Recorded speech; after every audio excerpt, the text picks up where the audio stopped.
الخير يلي تاخذون النصيحة اسمعوا عالمناصح وافلحوا بالنصايح كم من عالم عاشت وراحت جريحة من كثر قول في النوها ترى العمر رايح. بسم الله الرحمن الرحيم. الرحمن علم القرآن خلق الإنسان علمه البيان الشمس والقمر بحسبان والنجم والشجر يسجدان والسماء رفعها ووضع الميزان ألا تطغوا في الميزان وأقيموا الوزن بالقسط ولا تخسروا الميزان. On a dans le Coran un mot qui revient très souvent et qui est expliqué dans certains versets. J'ai cité le verset où Allah Azza wa Jal dans Surat Ar-Rahman, quand il rappelle Allam al-Qur'an, qui nous a enseigné le Coran. C'est quoi l'enseignement du Coran? Allah il met dans le début de la sourate l'importance de l'enseignement du Coran. Allah Azza wa Jal, il nous dit que le savoir qu'il y a dans le Coran a un rapport avec la création. Voilà pourquoi il dit Khalaq al-Insan. Il met en valeur les règles et après il a créé l'être humain. Khalaq al-Insan, après Allamahu al-Bayan, il lui a enseigné l'expression. Après il parle de la création. Et après avoir parlé de l'être humain et de la création, il nous dit quoi? Il nous parle, après nous avoir parlé de l'enseignement du Coran, il nous parle d'une balance, de règles, une balance. Il nous dit de respecter cette balance. Avec équité, avec justice, établissez cette balance. Et ne la laissez pas dévier. Ne la laissez pas pencher du mauvais sens. La Allah tatraou fil mizan. Ne dépassez pas les limites par rapport à cette balance. C'est quand on médite sur d'autres versets, on voit un autre terme qui parle de cette balance, c'est le haqq. Allah il dit que le Coran il est descendu avec quoi? Cette balance il l'appelle haqq, avec une vérité, des règles véridiques. Quand Allah il a descendu le Coran, il a descendu cette balance, cette vérité. Et cette vérité qui est descendue dans la révélation du Coran, elle n'est pas que dans le Coran. Le Coran est venu nous expliquer cette vérité qui est dans la création.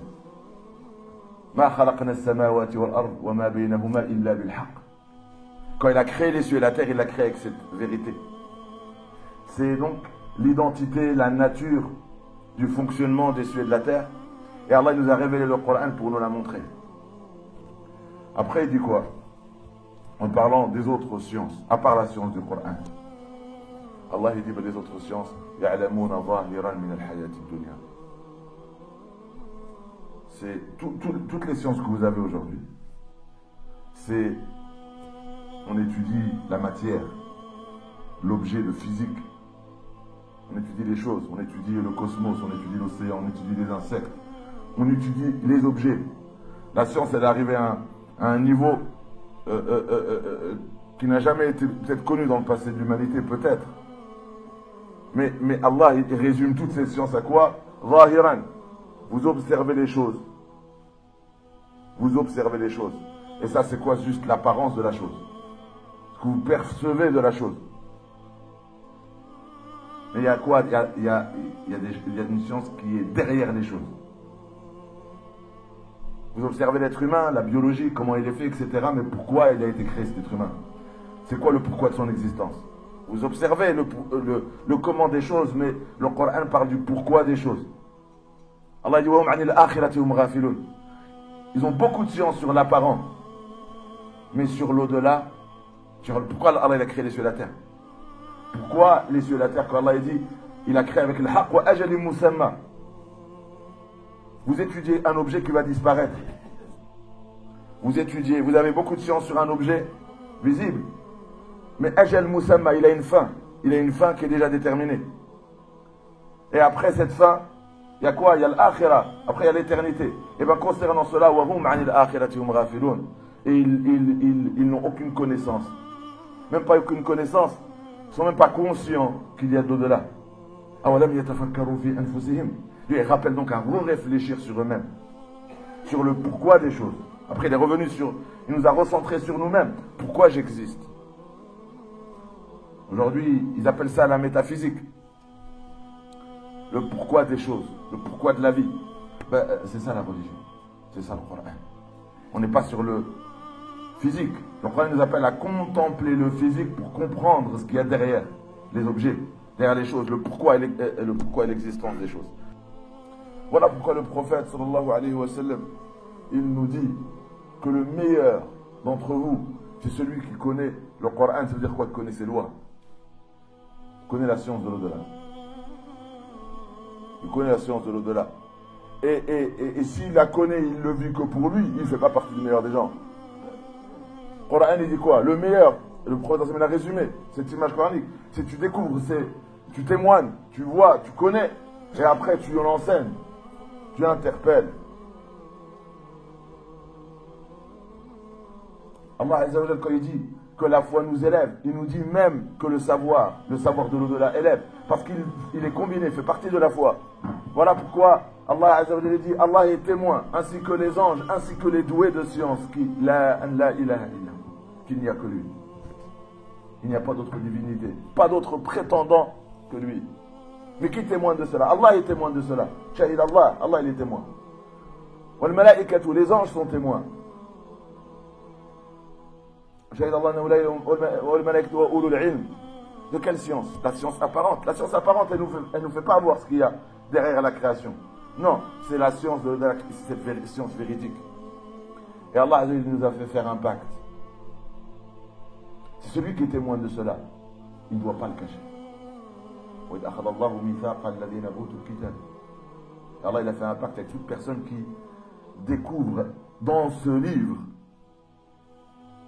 cette vérité. Dévoile-la aux gens. Bayan, c'est quoi? Il faut que tout le monde le sache. Voilà, taktumuna, ne le garde pas pour toi, ne le cache pas. Tu n'as pas le droit de le cacher. Voilà, taktumuna. Pourquoi? Parce que si toi tu arrives à voir ce qu'il y a au-delà, et que la personne elle pense qu'il n'y a pas de fin, et qu'il y a derrière cette fin, il y a quoi? Elle n'est pas au courant.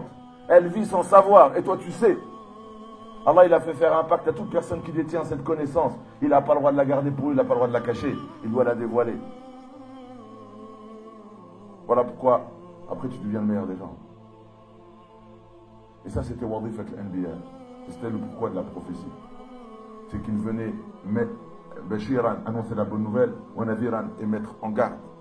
Voilà pourquoi quand le prophète voyait quelqu'un mourir sans avoir été alerté sur cela, il était triste. Il dit une âme que je n'ai pas réussi à sauver. Parce que c'est là, il ne faut pas vivre en oubliant ce qui nous attend réellement de l'autre côté. Le Coran, il nous dit vous êtes la meilleure des communautés envoyées aux hommes. Pourquoi? Parce que vous appelez au bien et vous interdisez le mal. Et vous avez la foi en Allah Azza wa Jalla. Dans la même qu'il y ait, dans le même sens, dans un verset, Waltakum minkum, c'est un ordre, qu'il y ait parmi vous. Qu'il y ait parmi vous un groupe qui appelle au bien et qui yad'oun ila al-khayr. Tout ce que le Coran nous appelle à faire, c'est le khayr, c'est le bien. En exhortant les gens à faire le bien, en interdisant, en les dissuadant de faire le mal. Et dans un autre verset, il a appelé ça un témoignage. Tu vois la vérité? Tu vois ce qu'il y a derrière tout ça? Tu vois ce qui nous attend? Eh bien,